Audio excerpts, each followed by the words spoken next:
With our lives moving at an ever-increasing speed due to various uncontrollable factors, an increasing number of us are discovering the transformative power of loving-kindness meditation.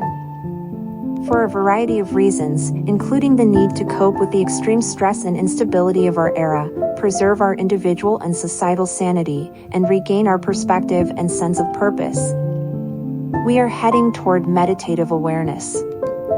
In spite of all of our plans and activities aimed at getting somewhere else, finishing a project, or pursuing desired objects or goals, we find that by stopping and purposefully falling awake to how things are in this moment, without giving in to our own reactions and judgments, and by working wisely with such occurrences with a healthy dose of self-compassion when we do succumb, we discover that such an act is both immensely, discouragingly difficult and yet utterly simple.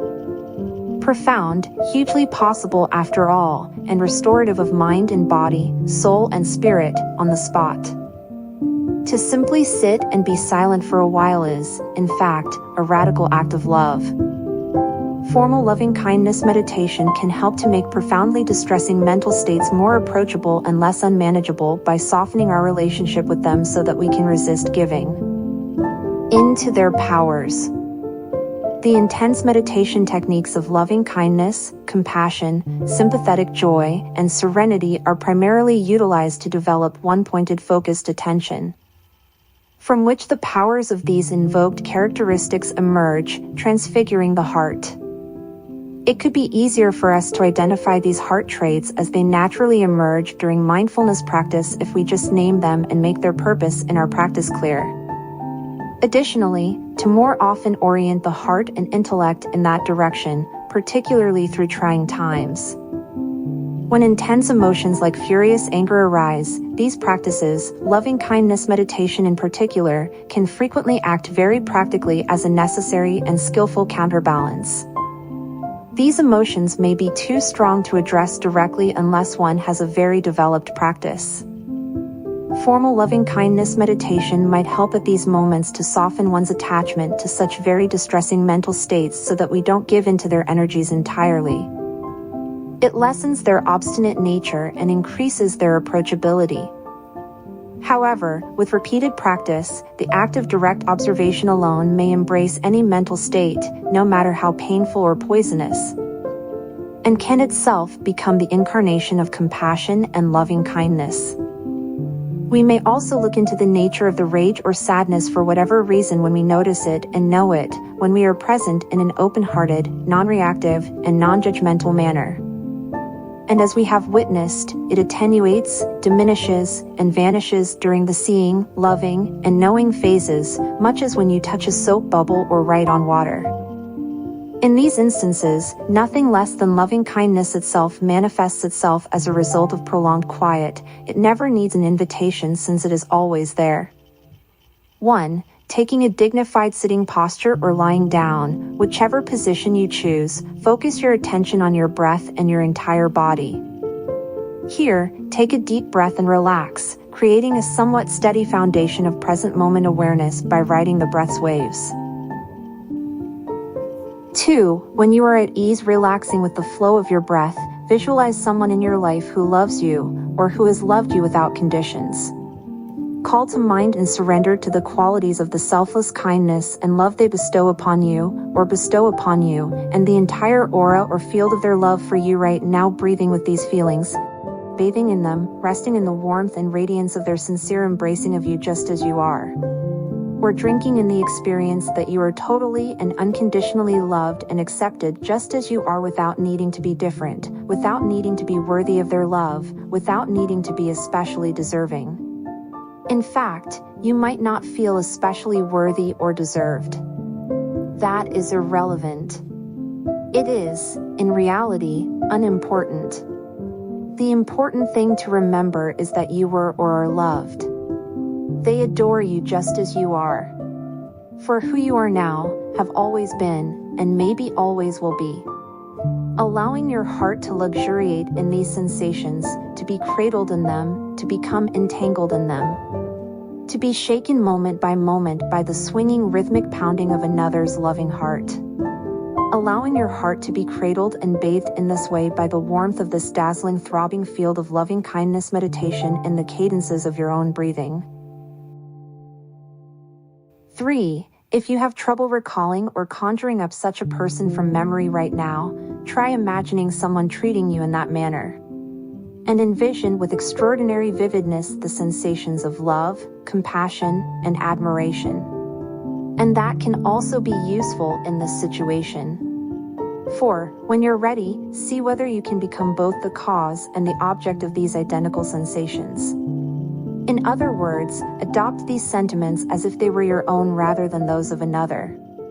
Lingering as long as you can with your own heart's regular pounding.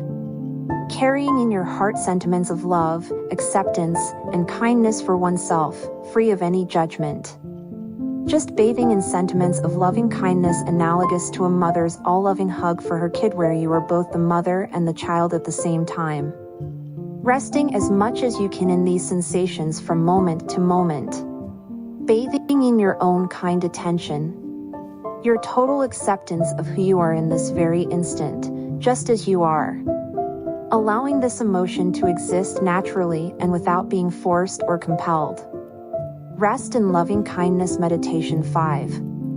While resting in this field of loving kindness, this embrace of loving kindness, you may find it useful to whisper to yourself, or hear them whispered to you by the wind, the air, your breath, the world, or even asserted more strongly with great feeling, the following phrases: may I be safe, protected, and free from inner and outer harm. May I be pleased and joyful. May I be well and whole to the greatest extent possible. May I have a sense of well-being. 6. Gently repeat, at your own speed, internally speaking, inwardly listening, feeling, knowing, affirming, may I be secure, protected, and free from inner and outward harm. May I be pleased and joyful. May I be well and whole to the greatest extent possible. May I have a sense of well-being. May I be secure, protected, and free from both internal and external damage. May I be pleased and joyful. May I be well and whole to the greatest extent possible. May I have a sense of well-being. 7. It may feel strange at first to be speaking or thinking such things to oneself. After all, who is this I hoping for this? And who is the I who is the recipient of these wishes? Both eventually fade into the sensation of being secure and free from danger in this now, of being comfortable and joyful in this time, of being complete in this moment, because you are already entire. The sensation of resting in comfort of well-being, apart from the dis-ease and fragmentation we experience so frequently. This sensation is the core of loving kindness. However, you may argue that if this is a selfless practice, why am I focused on myself? On my own sense of safety and well-being? On my own happiness? 8. However, you may object. Why am I concentrating on myself if this is a selfless practice? On my own sense of security and well-being? On my own contentment? One argument might be that you are not distinct from the cosmos that gave birth to you, and hence are as deserving of loving kindness as everything or anybody else. Your loving kindness cannot be both loving and kind if it excludes oneself. However, you should not be concerned. It's not just about you. Because the realm of loving kindness is infinite. If you choose, you might think of loving kindness meditation, as we've been doing it up to this point, as tuning your instrument before you perform it in public. In this scenario, tuning the instrument is a big act of love and kindness in and of itself, not a means to a goal. 9. Once you've established a fairly stable field of loving kindness around yourself and lingered for a while in the feeling of being held, cradled, and rocked in its embrace, you can intentionally expand the field of the heart, just as we sometimes expand the field of awareness in mindfulness practice. We can expand the field of loving kindness around our own heart and our own being, inviting other beings either singly or in mass into this growing embrace. This is not always so simple. As a result, it's best to begin with one person for whom you naturally feel loving kindness, and only if you're willing to explore it. Otherwise, simply continue to embrace yourself as the recipient of your own love and kindness, utilizing the terms we've already used or adapting them to fit yourself. Open your heart. 10. So, if you are willing to extend the field of loving kindness beyond your own heart, body, and being, in your mind's eye and heart, evoking for now the feeling or image of an individual, a person for whom you have great affection, someone you were emotionally close to. Can you cherish this person in your heart with the same loving kindness that you have shown to yourself? Whether it's a kid or a father, a brother or a sister, a grandmother or other close or distant family, a close friend or a treasured neighbor, alone or together. Breathe in your heart with them, him or her, keeping them close to your heart. As best you can, imagine them in your heart. Because, just so you know, this technique is so strong on its own that no amount of vivid imagery of yourself or others is required for it to be extremely successful. And best wishes, may she, he, and they be secure, protected, and free from inner and outside harm. May she, he, and they all be happy and pleased. May she, he, and they be as healthy and whole as possible. May she, he, and they all feel at peace. Moment by moment, linger in your own heart's field of loving kindness. With these sentences, as you silently repeat them to yourself, and much more so with the emotion behind them. Repeating them in order, not mechanically, not like a mantra, but thoughtfully, completely aware of what you're saying. Feeling the intention behind the intention, as well as the intention and feeling behind each statement. May she, he, and they be secure and protected from both internal and external danger. May she, he, and they all be happy and pleased. May she, he, or they be as healthy and whole as possible. May she, he, or they enjoy a sense of well-being. 11. Here, whenever you're ready, if you want to, you can invite into the field of the loving heart those with whom your relationship is more neutral, or even people you don't know at all, or who you've only heard of second-hand friends of your friends, for example. And again, cradling him, her, or them in your heart, wishing them well, may she, he, or they be safe and protected and free from inner and outer harm. If your mind wanders or you find yourself suffering at a given time, just observe what's going on in your mind, just like you would in the training of mindfulness. 12. If your thoughts stray or you catch yourself struggling, simply notice what's happening in your mind. You might even feel like you're having trouble focusing or maintaining your concentration. And then, over and over, keep placing yourself in the loving kindness field and returning to the words you whisper or speak to yourself inwardly, resting in the sensation that emanates from those words and, beneath that, from your heart. Moment by moment, with whoever it is, singly or collectively, to whom you're sending loving kindness. 13. If you wish, you can now broaden your range of awareness to include one or more people who are truly problematic for you in some manner, perhaps because you share a bad past. Who may have injured you in some way and whom you regard as more of an adversary or an impediment than a friend for whatever reason. This does not imply that you are being asked to forgive someone for everything they may have done to hurt you or others. You are merely acknowledging that they, too, are human beings with aspirations and, most likely, a desire to be happy and safe. 14. So, to the best of your ability, and only to the extent that you feel ready for it, or at least open to experimenting with it, offer loving kindness to them as well, for all the obstacles and issues that lie between you. May she, he, or they be safe and protected from both internal and external danger. May she, he, or they be comfortable and happy. May she, he, or they be as healthy and whole as possible. May she, he, or they enjoy a sense of well-being. As with mindfulness cultivation, where we can rest with one object of attention or expand the field to include varying levels of objects of attention, we can linger for days, weeks, months, or years at different levels of the practice, all of which are equally valid and equally healing, and all of which eventually include each other. Turn your attention inward for a moment. 15. So with that being said, it is quite okay for you to choose to focus your loving-kindness meditation only on yourself during this practice session. You can just continue to practice the loving-kindness meditation aspect without listening to what I say. It's also perfectly okay to limit your loving-kindness to only the people you know and love, or even to just one person. You may grow and direct loving-kindness at any degree you want. It's okay and perfect.